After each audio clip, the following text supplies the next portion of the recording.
Start with the pledge of allegiance.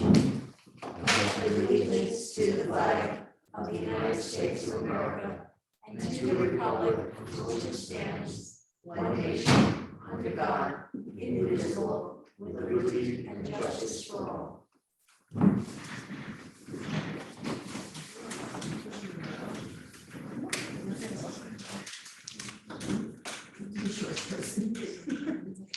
Okay, thank you folks for being here.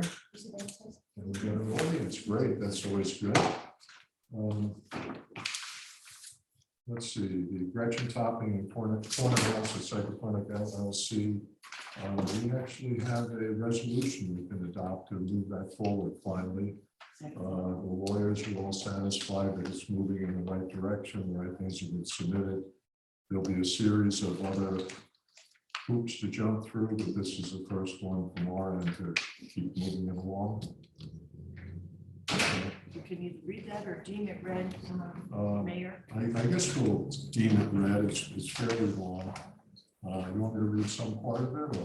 I think yesterday's happenings is an important part that they were in town yesterday. Because That they got the had moving forward with the acquisition of the CPF. right. Okay. Yeah. The only thing that it's subject to is subject to the actual adoption of the resolution by the Southampton Town Board. So we always condition this that they went first and then we adopted it so that it wasn't a no backseat kind of a situation. But that's a legal term, which is a Latin, I think, but no backseat. But here we're going to do it so it's subject to the town resolution authorizing the purchase. But yesterday there was all positive indication that was going to happen. Great. Okay. I'll make the resolution to adopt the Topping Farm. Do I have a second? All in favor? Aye. Next up is the 351 Bridge Lane LLC, which we still do not have complete paperwork on. Correct. So I'll make a motion to adjourn that until July 12th. Second. All in favor? Aye. Next is 194 Erica's Lane LLC. We have an engineer and our environmental planner here. Who would like to go first? Do you want me to present my report? Do you want the applicant to speak, or whatever you want to do?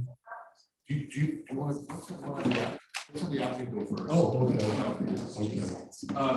Thank you. My name is John Bennett. John, can you come up to the podium? Oh, sure. So that's on My the- name is John Bennett. Thank you. I'm sorry. My name is John Bennett. I'm Grover Milling, Southampton, New York. And with me this evening, I'm sorry. With me this afternoon is Stephen Lang, who's the project architect, and Hollander from Hollander Design. And this is Devich from Conic Environmental. The only thing that I wanted to note is that on the agenda it says importation of fill. Actually, because we're creating redoing a swimming pool and some other things, there is no importation of fill. It'll be a net. I think you actually exporting 140. next, thank you. But there is no importation of fill. And the reason I bring that to your attention is having been around when this legislation was first enacted about fill. One of the things that the board was concerned about, I had a client down, I guess off of Bridge Lane that actually wrapped his entire property with a retaining wall and put in fill base of the entire grade. That caused concerns, and that led to the retaining wall laws as well as the fill laws. But the other concern giving rise to the fill law was that there was a lot of wear and tear on roads because people were bringing in fill. So it's nice to be able to let you know that there will be no importation of fill on this property. And with that, I'll let everyone present. Hey, Rich, how are you? I'm great. This is. You can just identify yourself, and then you can go on. My name is Ed Hollander from Hollander Design Landscape Architects. It's a reasonably simple project where we have an existing house, an existing swimming pool, and existing tennis court. we are basically building a new swimming pool. And that's, the proposed work is generally falling within the footprint of the previous development. We're actually retreating away from the northern neighbor's property line. As John said, we don't have to, there's some grade changes going on to make this all work, because you kind of come out of the house and you've had 2 drinks, you're gonna fall into the pool. Maybe advantageous, but we want to give them the opportunity to enjoy this either way. And we're then utilizing an existing swale to collect the stormwater. The drainage plan was designed by Rainer to meet all the village requirements. So I think technically we are doing some regrading, which takes us to the board to be reviewed. Melissa's got a section that kind of shows us. All of this is measured in inches rather than feet. Hold on one second. Melissa, what are you presenting to the board right now? This is just to clarify a little bit, this was not submitted, but just because we don't have on the board the existing conditions, this is the existing pool and deck and brick deck, and that's the proposed. Just when Ed was mentioning the retreat, just so you can see how it's pulling away from the neighbor. It's further illustrative of the plan. And what we submitted, of the existing pool, and these are the 2 cross sections. Happy to answer any questions, but I think it's a reasonably minor amount of work, which will be actually beneficial to the neighbor because it's getting it kind of away from them. If you see here, there are steps. These steps are being removed. So when they raise it up, they're actually filling in where the existing pool is. So that's why it's actually, if you look at the Rainer plan, it does end up with an exportation of 140 cubic yards.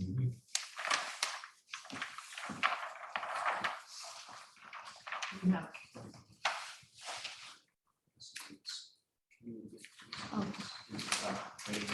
She's on, yeah. Sorry. Yeah. We have another team member trying to get in. I didn't mess it up. You did well. These guys are beside. Exactly. Okay. Sorry for being. It's a lot to keep track of. So we're on to the plan, or? Anything else to present? That's pretty simple. Okay, thank you. Thank you. Okay, Rich, I guess it's your floor. Okay. Do you leave this survey up, or would you prefer? This one's fine. This one's fine. It shows enough, and then maybe some of the photographs after we get through this. So as you've heard, this is the demolition of an existing swimming pool. There's a brick patio that's surrounding the pool, the decks.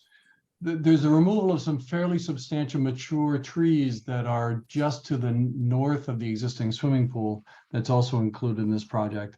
They're going to construct a new pool, spa, outdoor kitchen, wood deck, terraces, outdoor dining area, and some landscaping. They're also doing an addition on the eastern side of the house. You can see that's crosshatched on this survey. And you'll see just off the end of that, there's a little thing that says LP gas fill that's right underneath the foundation corner of the house, which is something that I've recommended that they try to find a new home for. The pool equipment is going to be relocated to a conforming location over by the tennis court. You can see there's a little proposed terrace step down at the tennis court. That's also being proposed. And then the pool equipment will be between that and the swimming pool. They've got yard drains that are proposed. But to me, the application is really about the grading that's going on here. The pool is going to be elevated approximately 2 feet. The top pool elevation is going to be somewhere in the neighborhood of 26.3 feet. You'll see on this survey that you have in front of you, up towards the property line, you'll see a topographic contour that says 25 feet. So it looks as if the grades are going to actually pitch towards the property line in that area. So in my review of it, I actually went out and inspected. I took some photographs and I crawled back behind the large evergreen trees, and you can actually see the grade is pitching gently towards the property line, but nonetheless towards the property line. So I think that the review of this, probably the most important review of this, is probably going to come from Matt and the engineering. or Kevin, in terms of the engineering for this, to make sure that this change in grade that they're proposing is going to adequately respond to the need for stormwater control. Because when you look at the topography on the property to the north, which we don't have on this survey, so I went to the town GIS, and you can actually look at topographic points by picking elevations. They've got a tool on the town GIS aerials, and you can see the elevations there around 24 on the property to the north, which is where you can see a 24-foot contour that's wrapping towards the property line there.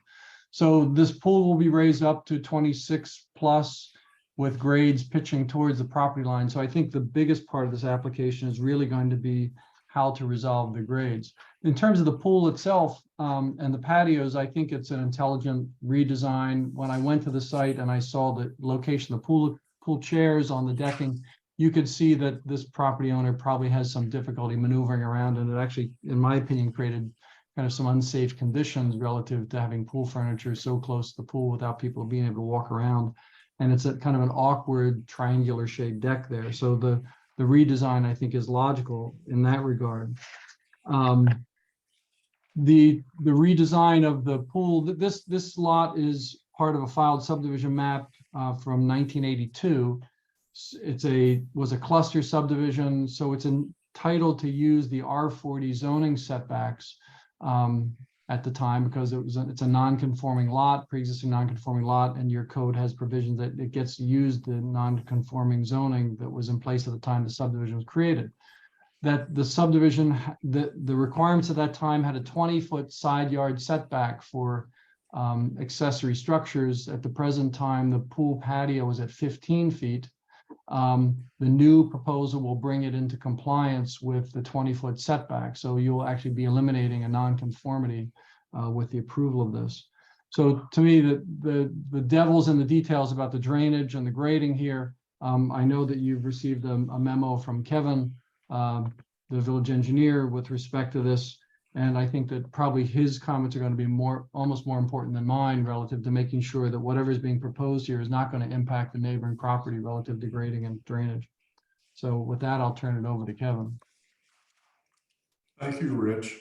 Yep. Yeah, sure. Thank you, Rich. I always like when you go first. You paint a nice picture for everyone. I appreciate that. Good afternoon, everyone. My name is Kevin Peterman. Is this also the document that you want me to display? Yeah, actually, this is perfect. This is great, Okay. just the way you have it. Yep. My name is Kevin Peterman from LKMA, serving as the village consulting engineer. I am on board with just about all of the things that everyone has said so far. Based on the existing conditions, the way the pool is oriented right now, it does seem unsafe. If it was my home, I understand the wants, the desire to, reposition. I understand exactly what they're trying to accomplish. That being said, we did review it from an engineering perspective. We did review it against, existing topography to make sure that neighbor to the north is not going to be impacted. And you guys know that we put together a comprehensive list of comments. I did just want to walk through a few of those with the board. The first comment we have is, we'd like to ask the applicant to clearly identify the area of ground disturbance.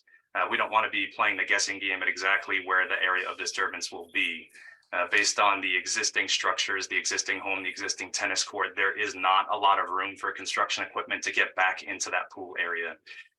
So, that's just something to be aware of. I'm sure that, the design team has thought of this. We would just ask them to, clarify a little bit, what that will look like. And, to Rich's point, one of the most important comments that we have is the grading along the northern property line.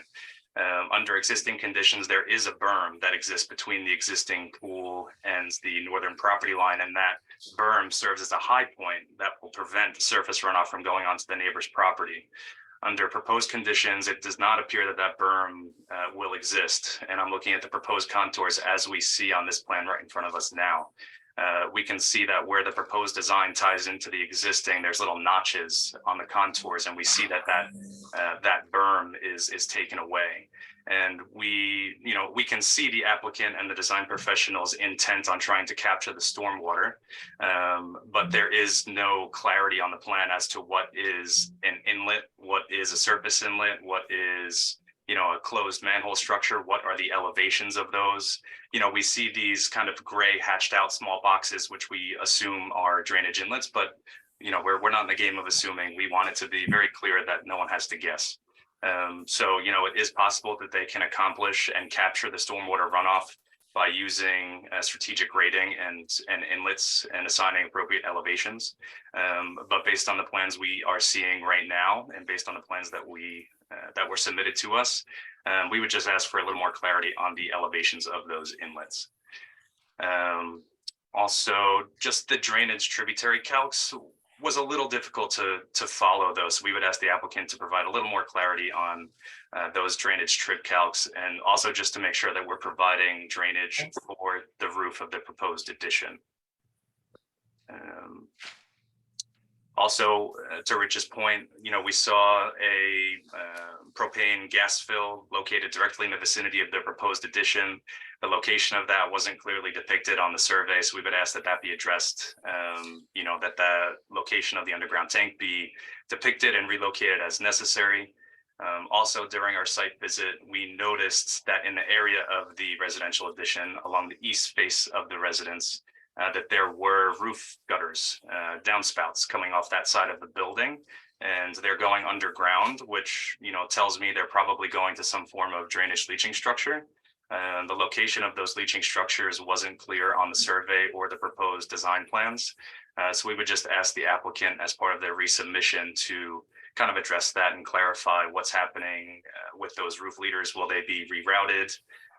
Will the existing drainage structures be relocated out of the way of the proposed addition? Additionally, we looked at the soil boring that the applicant submitted. It's at the top left corner of this page that we're looking at right now. Based on that soil boring, it appears that there is about 5 to 6 feet of a clay soil stratum. And, the red flag about clay is that it doesn't possess, on the proposed design plan. Proposed site plan. Yep, this is the one. Test hole number 2 up there. So 5 to 6 feet of clay material below existing grade. The red flag about clay material is that it doesn't leach well. So we want to make sure that, the reason we're providing all of the, leaching structures is to prevent stormwater runoff and to capture sheet flow. If we are providing drainage structures in soil that don't leach, and it's not going to leach. So we would just ask the applicant to address any sort of soil correction or over excavation or any sort of soil wicking that would need to be performed in order to address the poor leaching characteristics of a clayey soil. And lastly, and this was mentioned already as well, the application calls for a net export of about 140 cubic yards of soil. That seems reasonable to us based on the scope of work and what the applicant is proposing. We would just, advise the board that an exportation permit may be required from the building inspector. And that pretty much sums up our comments. Great. Do you make all these written comments available to the applicant? Already have. We just got it. Very good. So this all looks very doable. I hate to use that word, but it works. And we will get back to the board with all those changes. We know that we're required to maintain the stormwater runoff on our property, and that's what we're going to do. I guess the only request that I have will respond to every one of these, more than fair requests for further information. Is we'd like, with the board's permission, to be able to go to the architectural review board, because there are some changes to the elevations and designs. We have an addition there.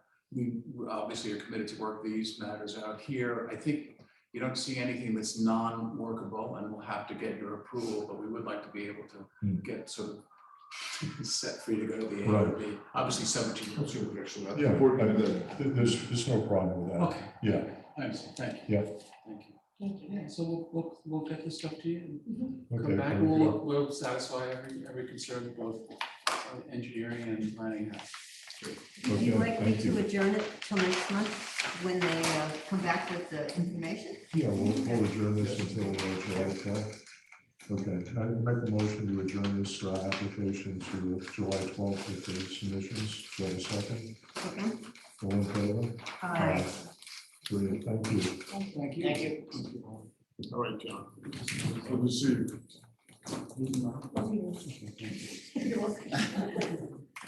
Bye, everybody. Oh, sure. Take care. Enjoy the game, Melissa. Hopefully I'll see you. Yeah. Just me. Let's see, we have minutes to approve. May No, 10th. you have minutes, we don't have to. Oh, okay. I guess, have people seen any of the minutes in advance? I mean, I read through there's one minor correction that I had. You want to wait until next week to have more of a chance to look them over? Yeah, I need to. Okay. So we'll keep moving on. Correspondence from the police department. Did you have a chance to see that? or- Yes, I Oh, you did. Okay, great.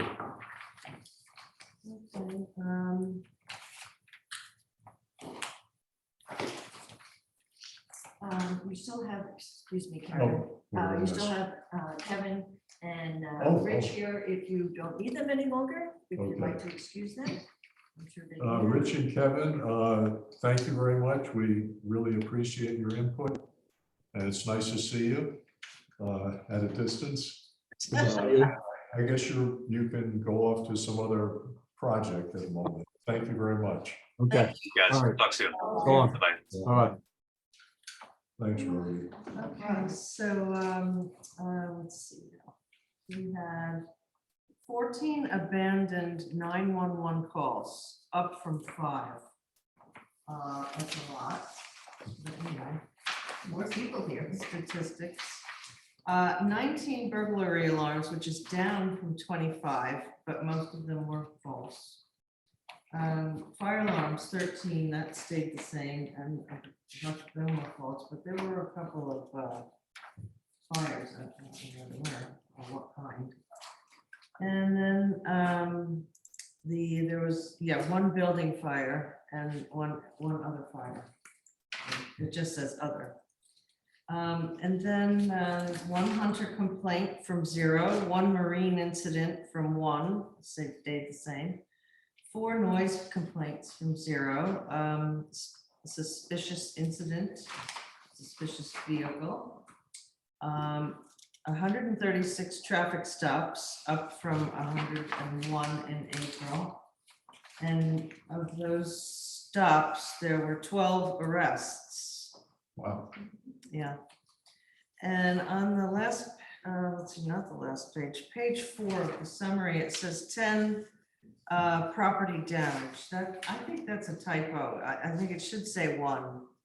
Because there It's was very only, possible. yeah, there was only 1 Mhm. through here. Yeah, if you go back to Yeah, the so- meat of so the this is document, just you probably one. can find It it. shouldn't say if it's a 10. typo. Yeah, okay. And basically, that's it. Going back to the burglaries, how, it's not housebreaking, and it's just their alarms are going off. Yeah. Thank you. Now, I did do a little tally of the traffic stops, and 2/3 of them are being done on Montauk Highway. Still, yeah. Yeah, Huh.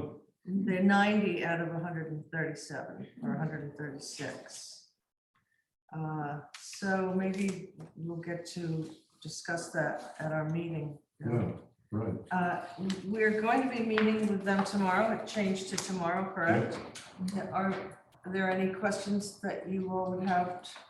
I have a question on the listed as school walkthrough.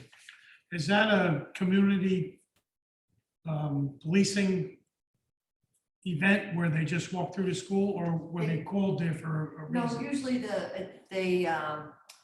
the school calls them, yes, to set it up, and the police come and meet the children and, walk But through the it school. wasn't that, there wasn't no. I don't think there was an no problem. incident. No, I think it was just more so Okay. the kids could Yeah. meet the police officer. Yeah, Yeah. For years, Officer Weiss used to like to do that, and he got very well known with the kids. yeah, well, that's a very important part of what they should be doing. Yeah. So we're, Bill and I and Rhodey are meeting with the chief and who else tomorrow? Sergeant Schopenhauer. Well, the guy I can't pronounce, Sergeant Carl. Carl. And are there any questions you want us to direct to the? I'd love to see during the afternoon commute, because when I forgot my glasses and left here and ran back, but I didn't speed. I was at the stop sign by Don Lockhine's house trying to get back here. And the line coming down Hedges Lane at 10 of 3-ish is clearly the afternoon commute this time of year. And I would wonder if that would be the shift changes not at 3. So this would be a perfect opportunity in the summer months when people are not using Montauk Highway and diverting via Hedges, that possibly that the officers on duty at 3 in the afternoon could be in that vicinity in a nice little hiding spot rather than on Montauk Highway. Because Montauk Highway is not moving at 3 o'clock really much. Right. Yeah, Well, That's Yeah, a spot that seems to me. I think the police should be more internal regardless. right. I agree with that. Yeah. And Bridge Lane now has gotten Yeah, that's another insane, commute level. it's crazy, even with the stop signs. Right. It's just crazy. Yeah. So many people are doing And it's just changed, you The know, commute. that's like overnight, through set. Yeah. Memorial Day. Okay. I think that was on my agenda too, so I mean, I think, Montauk Highway, Right. really, it's within the village that we want, suppression of speeding, and running the stop signs and. Yeah. Yeah, okay, good. Thanks, Thank you, Carrie. Yeah, Let's see.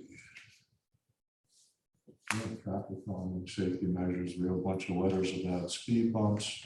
I think everybody, all the letters right now are pro.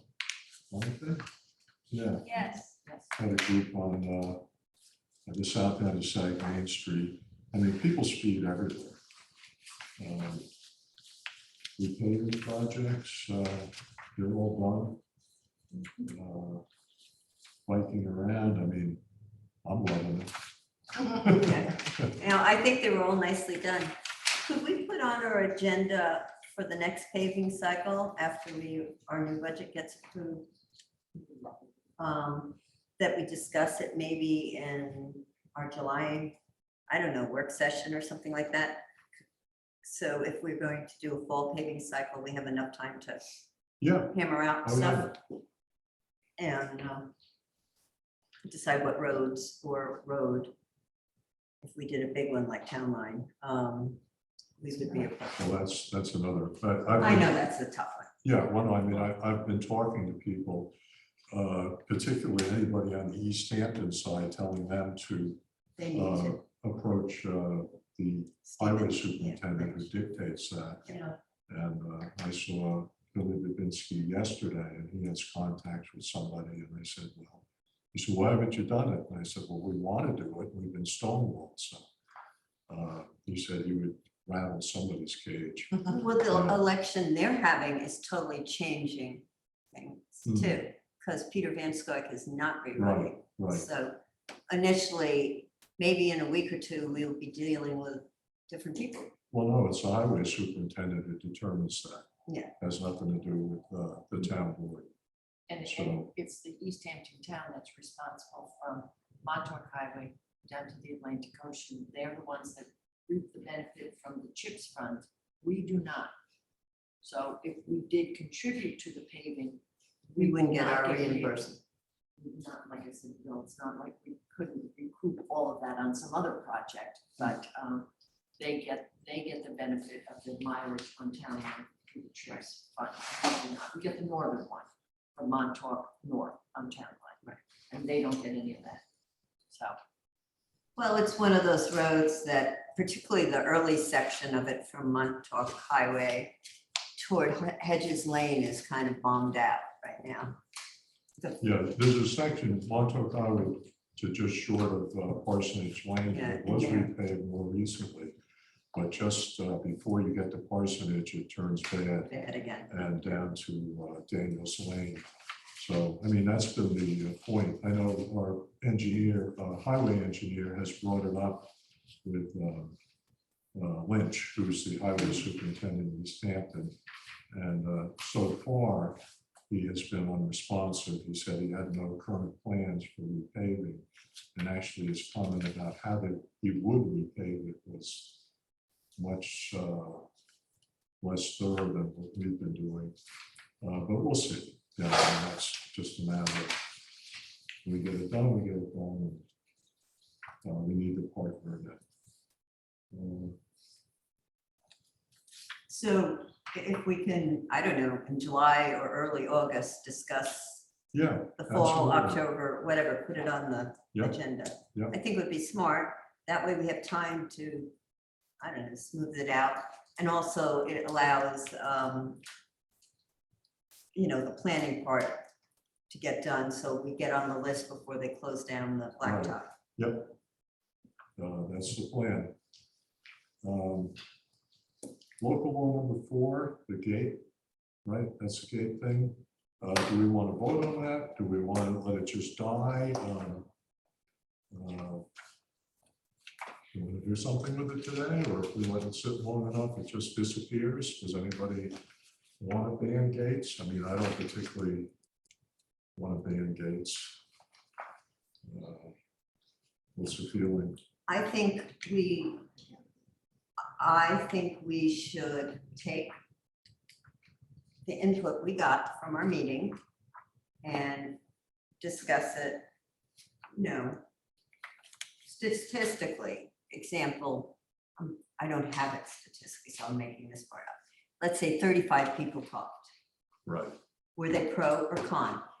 Why were they pro or con? And we have a tape and analyze it and then decide what we would want to do, as well as while we're analyzing it, bring in our architecture board to work with us as a team to make all this work so everything is, democratically positive from all the sides of the people that are involved, the architecture, our residents, and us.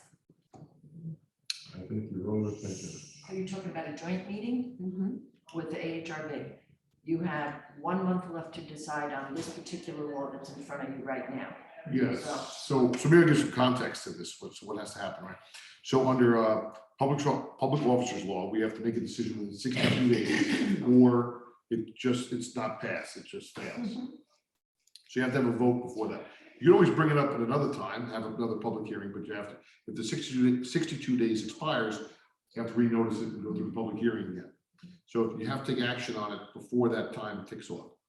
Some legislation does wither on the vine, they don't take a vote, and it just fails, just doesn't pass. And the law as it's written now stays the same, meaning that you have certain setbacks for properties, it remains banned within the historic district, and you have certain setbacks for 40 feet and 20 feet, depending upon the property size, for as the code stands as it is now. Rhodey did put some of the, at least email correspondences in the 12 to 19 against and for, 19 against the proposal, 12 for the proposal for the ban. We did ask the ARB for some submissions, which is not getting from them. We have one comment which I could not understand, and the second comment which said they didn't like gates. Those are the 2 comments that I remember. You're Yeah. right, there's only 2. What I'm probably asking here, and I'm aware of the law, is that to take some time, let it wither on the vine, and then sit down and try to pull this together with our architectural board and us, and using the comments we received. I think people, no matter what they said that day, as well as the letters you guys received, emailed in and all that stuff, everybody was very positive that we reached out to them for those comments. So I think we need to take all that, look at it and come up with something that at least, shows we democratically sat down and listened and looked at the overall process. And I know in a month that's impossible. So what I'm basically saying is to let it wither on the vine. I don't think we got a true feeling on the gates on that, the one meeting we proposed this. There was more people here concerned about their dogs on the beach, and they just chimed in on the gates. So I'm still opposed to, I'm still in favor of banning the gates myself, but I think if we're gonna revisit it, whenever we do, we should do it gates only. Leave the Oh. By doors, itself. Right, leave the That's a dogs separate home, issue. leave the people that right. that live in Sag Harbor. We don't need to hear what they think about gates in Sagaponic. And I think, just for the record, I think the gates have become such an integral part of Sagaponic that it's taken over the country natural feel of what we would like what I would like Sagaponic to be. So if we do revisit it, it should be gates only. Okay, I think taking that input is important, and I agree with you that day, because there were two things on the docket. There was crossing, right. and I think this is a positive opportunity, whether we're for or against it, to work on a project that community members are interested about, as well as us. The architecture committee, I was on it 1 year, 15 plus years ago before I came on the board, and they've been wrestling with their meeting being taken over by gate permits when they have a variety of other things they really need to attend to. And so I think, we're all very creative people. I think if we let it wither on the vine and sit down and come up with some thoughts, I think this would be positive. I also think sometimes if you're patient and you wait, you come up with better ideas. I just think it was a complicated day with two things. Let's move on. Okay, sounds good. New business, Sagaponic Horse Show, July 19th and August 9th. The Tapping Running Club. Something they've been doing for a long time. It's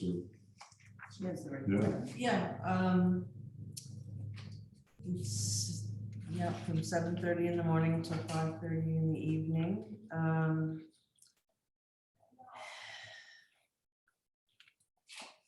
Two specific days are what, Saturdays, I guess. Do we know? Usually they're Wednesdays, but Wednesdays. Okay. They're using existing structures, 2 barns. There won't be any additional structures. There'll be 130 people to attend the event and 13 people to work it. Let's see. It's a horseshoe jumping competition, hook fire, grass ring, and sand all-weather ring. There'll be 100 vehicles in the paddocks on the property. They'll be parking in 3 paddocks. They will not have security. There's no catering. The refuse will be taken care of by them. And there'll be 4 porta potties in the ring area and the paddock. No police, no highway, no building inspector. The sound will be an announcer, which does travel quite far, I must say. It's a fun event, so. sure is. They've been doing this without incident for Yeah, many, many lifetime. years. Did we vote this week? No, okay. So that's that, and then I guess you can talk Right, so about then something. the next one is Gibson Beach, and if you recall I think it was last fall, we discussed the activities at Gibson Beach and how to address them. We had vendors that were down there putting umbrellas and beach chairs for people going to the beach and having little clam bakes. So I came up with the permit application that is in your packet right now for a small event, under 50. If they are 50 or over, they would need to get a special events permit. But that doesn't capture the smaller ones where a caterer or some company is making money off of having a small event down there. So I came up with the application that you have before you. This is the first time it was used. So I wanted to put it before you so you could see it. And this event is for July 22nd. It only involves 20 people. That's a Saturday. I believe it is. I don't have my. The 22nd is a Saturday, Yeah. yes. But it's only 20 people, but they're hiring, somebody to do clam bake for them. So that's the application I came up with. We charge $200 for that application. And then the other piece of that is, if somebody wanted, which we also discussed, to have just a small contained fire, bringing their own fire pit, would it be necessary to go get a permit from the fire marshal's office, which is a volume of paperwork that they have to fill out. So I came up with that very small, concise application, which costs $25. And so those are the two permit applications that I have drafted, and this is the first time they're being used. Because they're small events and they may happen a week before the event, you will not see these all the time because there's not going to be an opportunity to put them before you on all these small events. So what I would do is just do them and send them to you electronically so that you know that there's going to be 10 people down there, on this night having a small bonfire or whatever it may be. Anything larger than 50 or larger than a small contained fire pit has to go through the village for a special event permit or through the fire marshals for a larger bonfire. But these are just for the smaller events that happen down at Gibson.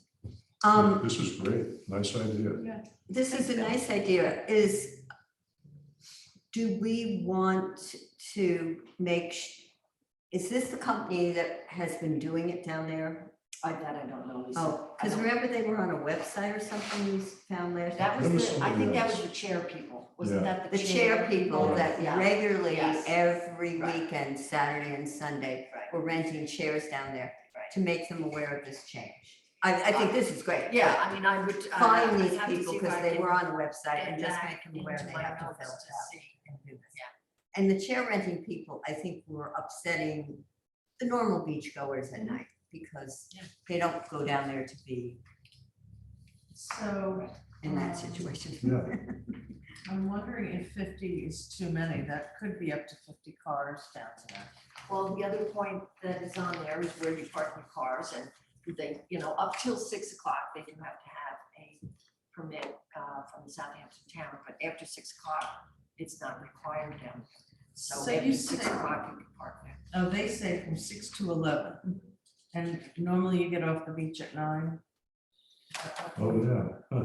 Yeah, the town, Town, Yeah. huh. That's interesting. Well, because the Saguenay Beach, they close their park at 9 o'clock. Yes. But there's no restrictions down on Gibson's. You didn't Yeah. have a restriction down there. well, there's barely 50 parking places, which would then, if someone was doing a party of 50, preclude. There'll probably be 25 cars, but it could be 50. Right, it would then it would preclude someone who had just brought a family of 4 down, no place to park. Right. So what Kara just said is something we maybe should think about, that we want them to do the permit, but maybe the number should be a little lower so that we know. Our code says that 50 and over is when they have to have the special event. So if you want to capture, well, this is capturing something less than that. Yeah. Right.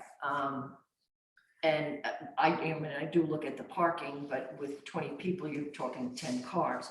But if you've got a party of 45, then obviously you're talking more cars. So maybe what I would do is ask them to park down on Gibson, not Gibson, but on Crestview. Oh, boy, I that'll be wouldn't trouble. try that. Well, with the permit, with the parking Oh, permit. no, So- I wouldn't try it because those are the people last year I know. that flipped out about the rental people all using Yes, their however- front yards. However, As they it say. would be a permit through the village, and that would be the permission from the village. So if you're trying to accommodate everyone at the beach and those that aren't coming, or don't have any here at all. So you could do that as well, in which case I wouldn't do any events down at Gibson at all. Well, the other thing is the clam bake truck. They just park right there at the end, you Well, know, they shouldn't park it there, Yeah. because that's a no parking area. yeah, well, So. they do.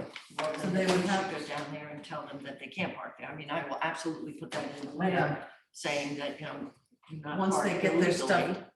put on the beach, then they have to move. I mean, absolutely. It's hard just for because there's people, a- or impossible to get Yeah. around.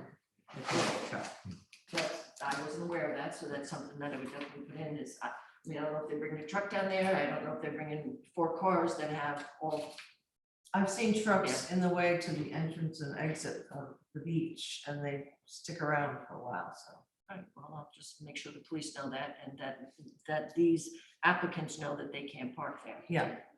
But back to the prior- parking Prior and, to this, we weren't doing anything, That's people correct. just went Yeah. down and did what they wanted. or they were getting their permits through the Southampton Right, town. Okay, so this is yeah. a step in the right direction, but it Right. doesn't sound perfect yet.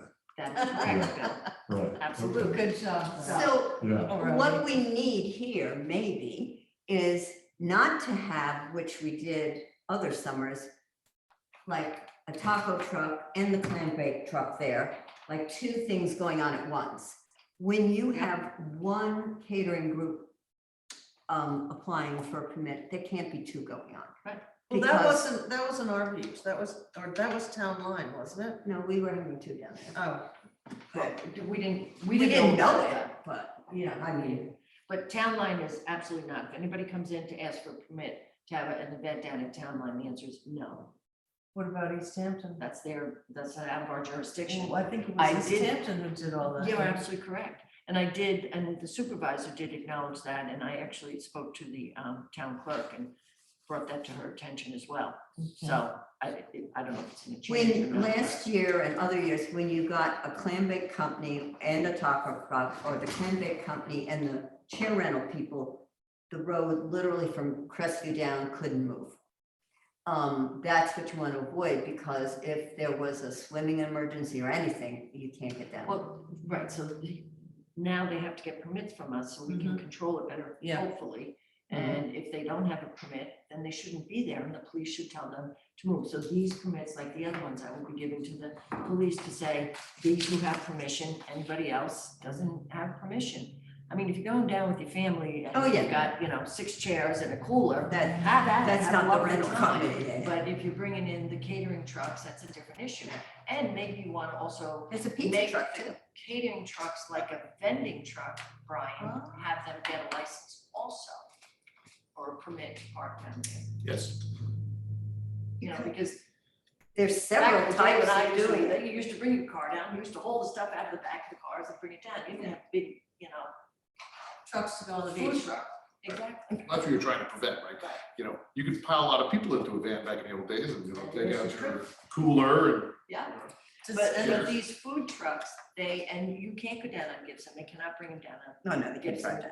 Right. Because we don't allow that, that's why Right. the gates up, even though it's not parked, I think it's figure out that. So I heard the drums last night. Has anyone? them too. Yeah, anybody been Last down night? there to see? Yeah, Tuesday, yeah, Mhm. not doing it Monday. I guess that's everybody off. Yesterday. Yeah. So does anybody have any issues with this? I Any, have issues with one the question. procedure? I may be overlooking, I may be missing it, but do we have anything on the time element that they can, because I think that these catering outfits are gonna figure they have this permit.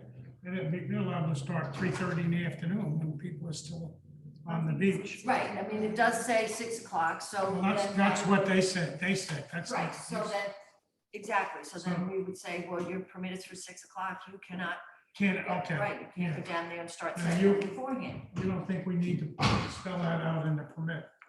I can adjust that, Yeah. sure, I think this is great. You did- but this then is good. what we would This do is is great put stuff. it into, as conditions of Yeah. the permit. When they come in, Yeah, when we give them the permit. I'm that sure would there's be the things you condition. explain to them when they. The other thing I'm talking about is the parking too, is if we don't want everybody up tight into the beach, we want to leave that area for anybody else that's going down there. I can have them park, I mentioned Crestview, but further down, on the end of Gibson before Crestview in that area there, and give them From pink plaques. Gibson end Right. give them down to pink- Crestview, but on that side. What happened to our diagonal parking that used to be down there? Sand, it's all wiped off. No, I mean, people park straight in, so if you're near the other driveways that go to the east, to the west, I mean, there's an issue with them being out too far in the road, and I'm feeling that. You mean not on the pavement, but on the grass? Is that- Both, on both. Because the grass, there's no, you can't mark those, Yeah, but but on you- the pavement, it just wore off from the sand, so there's really no. Well, there used to be a sign diagonal parking Oh. only. Wasn't there? Yes, there was. And Obviously. diagonal parking, I think, gets more people in, Yeah. leaves you more room if you're just going to look at the ocean and then leave. We need it mowed also. I did see that, I took pictures. I'm glad you did, because it wasn't, the last weekend was a crazy beach day, I don't mean that. But people can't park in certain sections, it's so overgrown. Yeah. I noticed Particularly if that. they have a low to the ground Then car. all the signs are getting overgrown too, so you can't see them. You can't even see the So, signs. I was gonna ask the Parks and Rec to put in, clean it up. They also might, Parks and Rec, one of the electrical things is, its hat is off, its cap is off. But I think, is that down by the, at the end of the pavement, Yeah, on that little thing, that's not Parks and Rec, that would be to the houses. That's like, A telephone. Utilities. yeah, but the only thing is the wires are out and I just thinking of, human beings. I'll get Jim Peterman on that. Those He things got the utility all over the companies. town, all over the village, those things are knocked over. I know. Yeah, and then you have wires hanging and you always have a lot of action down there because little kids are Yeah. coming and going and swimming. I'll ask the Parks and Rec to get that diagonal parking sign back up down there. And to clean them up. I know this doesn't have anything to do with this permit, but maybe we could get a bike rack down there too. Do the drummers have a permit or they don't need one? Well, What's the sound? that's the town, Yeah, Oh, according to. You're right. When we had that real mess down at Sagamore, they, according to the guy that does not organize it, oh. it's not organized, so therefore he doesn't need a permit. He just goes down there and it's not his fault and his friends join him, Yeah, including the supervisor. yeah. Yeah, the supervisor of the town is out there. It's very musical. But yeah, they're over, so they were at Sagamore last night. Oh, I don't know where they were. You can hear just 'em. heard them. Yeah, from my house. Did you know, Marilyn, where they were? No, it sounded like they're at Sagamore. so nice work, Rhodey. Yeah, Thank you very so good much. job. It's a work in progress. Next week, let's talk about a bike rack and find out maybe the town has a spare one we can. I'll send assign. an email to you. It's good to have. Are you talking about places for Sagamore? People to line up their bikes instead Yeah. of dropping them. Yep. No, bike rack, there is one at Sagamore. There is one? Yeah, Yeah, you're right. for Gibson. Yeah, so financials, just take a look through, things look okay. Any other reports? Do you have something, Lisa? Yeah, I We'll do. Next time? You I want to do can do it next time. that? Okay, That's no problem. Actually, I owe you 3 because I missed a meeting in May. But I will be happy to do all 3. okay. Bill, was there anything you need to report? No, No? Okay, The roads are in good shape. yeah, They are. Be nice to ride on. our next monthly meeting. Next week, Wednesday. Is anybody here to speak? Anything you want to say? To the board? Well, if it's a, yeah. Come up and, Hi, hello, hello. My name is Karen Schwab, and I'm a resident of Sagaponic. I did send some recent emails and had some conversations, and I came today because I thought the truck route north of the highway was going to be the subject of discussion today. So I don't know if it's been postponed, but I'm happy to share some comments. sure, go ahead. My parents moved to Sagaponic on Merchants Path nearly 30 years ago. They were year-round residents. My mom passed away about 3 years ago. My 94-year-old dad is still living on Merchants Path. During COVID, my significant other came out to reside there, and I've been there since I retired about 2.5 years ago. So I now feel an integral part of that community, and I have a chance to see it not just on weekends, but year round. And it is a mixed community with people who do live there year round, as well as people who come in just for summer and weekends. I don't know how many of you have been down it, but it's a curvy street, purely residential. Signs on it, children playing. I've oftentimes seen school bus stopping for kids who are getting off. And I was very surprised to wake up a couple of months ago and find truck route signs that were put up, not just on Merchants Path, but on Wainscott Harbor, as well as Narrow Road, detouring people, I assume, from the bridge. Took me a while, but with the help of some neighbors, started paying more attention to it, and started trying to find out where the jurisdiction was. It took me a while to understand that it was the village of Sagaponic, which baffled me a little bit because I didn't realize you had jurisdiction north of the highway. North of the highway, not north of the tracks. We don't own that bridge. But so you have jurisdiction up to the bridge. Up to the Right. railroad track. To the railroad. Up to the Up to the railroad track bridge. But anyway, through some conversations with folks in Southampton, they said that, I guess the resolution was passed here that provided for the rerouting of heavy duty trucks to the surrounding and adjacent streets around that pass. So a lot of what's been going on in my world is really just trying to understand why that decision was made, who was involved, because as far as I know, there wasn't a consultation process with the residents who live in that area. As I said, I am here for the most part year round. I did do some exploring and paying a little bit more attention to what was going on in other areas of Sagaponic.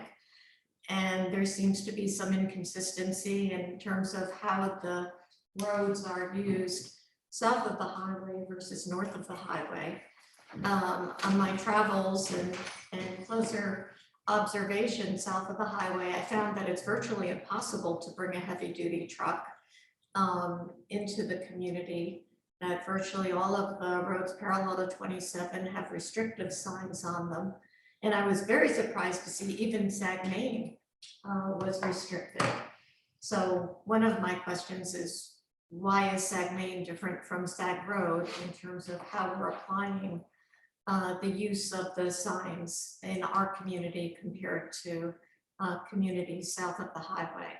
I did go down Bridge Lane, and they too have an overpass, not over a railroad, but over a pond.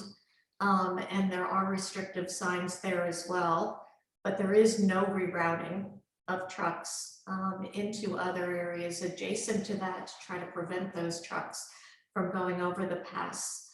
I realized through observing the signs, there's no where for those trucks to go to divert because of the limitations on all of the streets. So not only are we concerned about the activity and Merchants Path and the streets in our area, but since those signs have gone up south of the highway, we're seeing an even more diversion of truck traffic into our community. So I am asking for the rerouting of those trucks down our streets to be removed. Either an alternative process should be put in place with a more appropriate rerouting. That could be Sac Turnpike, it could be 114. They would obviously be off 27 as opposed to Sac Road. Or we be treated similarly to the way Bridge Lane is, where there is simply no rerouting. There are signs on Bridge Lane. For rerouting of trucks? Yes, they route them over Highland Terrace. Okay, I missed that. On On the Bridgehampton side. the Bridgehampton side. And on that bridge, and I believe the railroad track bridge are 5 ton. Do I have the correct Right, they're weight? both the same weight restriction. Yeah, weight restriction, but I come down Ocean Road frequently and turn onto Bridge and come in to SAG. And it routes across Highland Terrace. Okay, but there's no rerouting within the Sagaponic area, so once you're there. There's no you have road nowhere to do it. They have to turn Right. around on Bridge Lane down a side lane, which those residents, I'm sure, don't find very pleasant. And they have to go back down Sag Main and out. So indirectly, they can't go over either. It's unless you're coming from Bridgehampton, it's very hard for anybody to know where the rerouting does take place once you approach that bridge. So all I'm asking for is equitable treatment, that we don't want heavy duty trucks coming down curvy. I'm a bike rider. I see moms with strollers out there. There are children who play out there. We just want to have a safe area in which we can take care of our families and not worry about heavy duty trucks coming down purely residential streets. So I would ask you once again to revisit that issue and hopefully come to the decision and conclusion that putting heavy duty trucks onto these residential streets is inappropriate and not safe.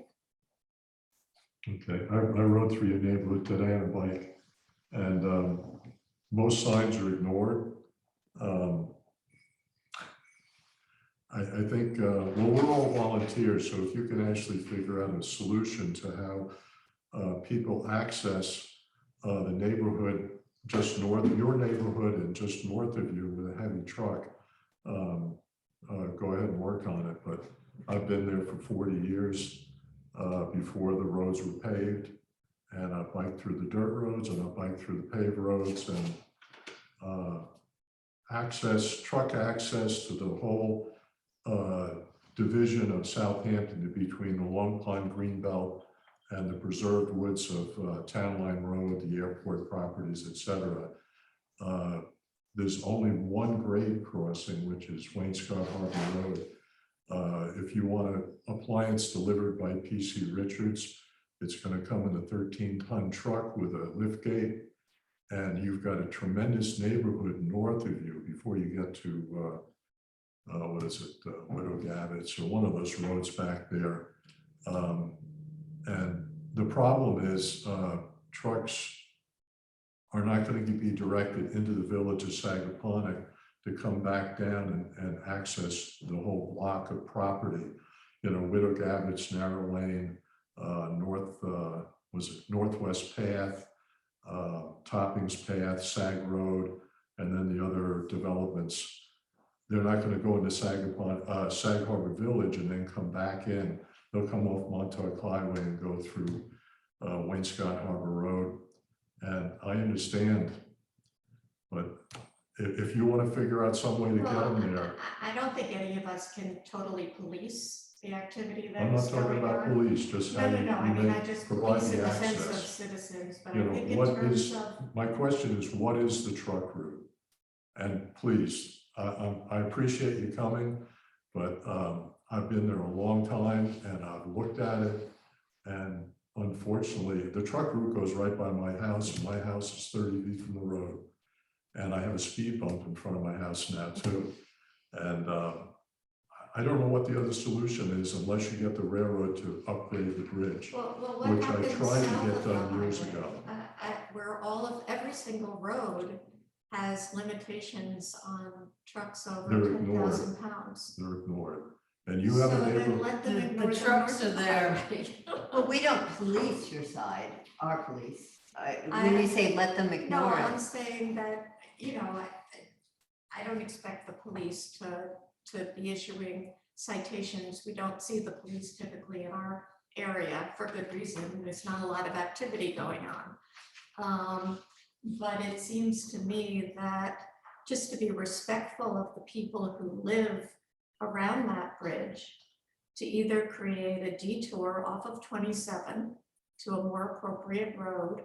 please, we're volunteers. If you can figure it out, come back and tell us. Well, I But- did offer some suggestions. but we can't, we don't control Bridgehampton. You understand that? So example, the railroad bridge is But dangerously underweighted for the kind of trucks that exist nowadays. If Long Island Railroad addressed the bridge, Then we wouldn't have the truck then we route. wouldn't have the problem. no, I get that, and I'm perfectly willing to work with our state legislatures and to urge There you money, go. but that's a long-term solution. We need a short-term solution, which I would say is. I appreciate you coming, but we don't have a solution for you. And organize your community and go after the railroad. I went after the railroad with a group of people years ago when the bridge was being rebuilt and they stonewalled us because I'm very aware of the problem. You're preaching to the choir, but we don't have a solution for you. So thank you for coming. And I'm sorry to not be able to have the answer, but I live in the neighborhood too, and the trucks go by my house and I bike through the neighborhood several times a week. And I know what you're talking about, but I've been an activist for 30 years and tried to do a lot of things which never got done. And having Sagaponic Village, there are things we are able to get done and there's some we can't get done. And we're working at it. So organize and Look, I applaud you in the work that you do. My background is in government early on. Oh, bless you. We understand you. I was also a hospital CEO for 30 years. So I'm happy to work with you in terms of trying to I've create got a enough solution. projects. I've got enough projects. You're not going to work with me. I tried before. So Okay, I think the railroad is where you need to go here because we can't give you a solution in a jurisdiction we control. yeah, you're talking about a very long-term solution and yep, that's not going to be a great answer for the people who live in that neighborhood for the next couple of years. So. yeah. Okay, thank you very much for listening. Okay. Thank you for coming. Thank you. Well, that's not gonna help. Gonna find. They'd have to millions rebuild of it. dollars for a new bridge. But they have to rebuild the bridge, And then so try to it give will to them. accommodate today's trucks. Yeah. Unfortunately, yeah. We're done, just says next meeting. Okay. This Wednesday, June 21st is, yeah, June 21st. Yep. Uh-oh. We'll make it fast so we can get to. So we're all set? Yep. Yep. Make a motion to adjourn. Second. All in favor? Aye.